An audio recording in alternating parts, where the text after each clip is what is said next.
এই রংপুরেই প্রথম শহীদ হয়েছিল শহীদ আবু সাইদ।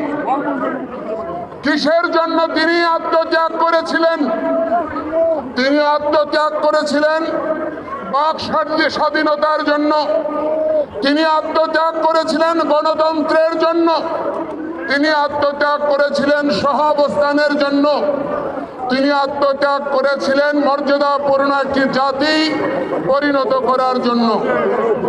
শহীদ রুদ্র আত্মাহুতি দান করেছেন সে আন্দোলনে, একজন মুসলমান, একজন হিন্দু। এভাবে পরস্পরের পাশে দাঁড়িয়ে অভ্যুত্থান সাধিত হয়েছে। যাদের আত্মত্যাগ আর বলিদানের বিনিময়ে এই অভ্যুত্থান হয়েছে, তারা কি তার মূল্য পেয়েছে? তারা কি তার মূল্য পেয়েছে? আজকে দেখুন, নেট স্লো করে দেওয়া হয়েছে। প্রতিটি জায়গায় সমাবেশে নেট স্লো করে দেওয়া হচ্ছে। আজকে যিনি তথ্যমন্ত্রী, তিনি দায়িত্ব নিয়েছিলেন গত সরকারের, এই তথ্যমন্ত্রী আপনার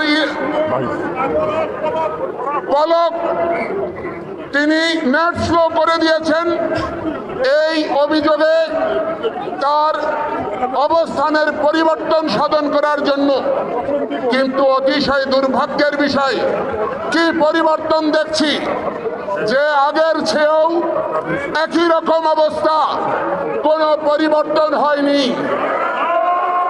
এই অবস্থা শহীদ আবু সাইদ, শহীদ রুদ্র, শহীদ মুক্ত সহ নিপীড়িত যেই সমস্ত আত্মাহুতি দানকারী শহীদ, যারা এই পরিবর্তনের জন্য জীবন দিয়েছে, তাদের রক্তের সঙ্গে বেঈমানি। এই অবস্থা আমরা মেনে নিতে পারি না।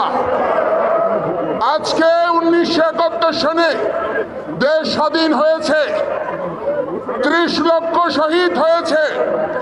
যশোর যে মুক্তিযুদ্ধ জাদুঘর রয়েছে খুলনাতে, তার তত্ত্ব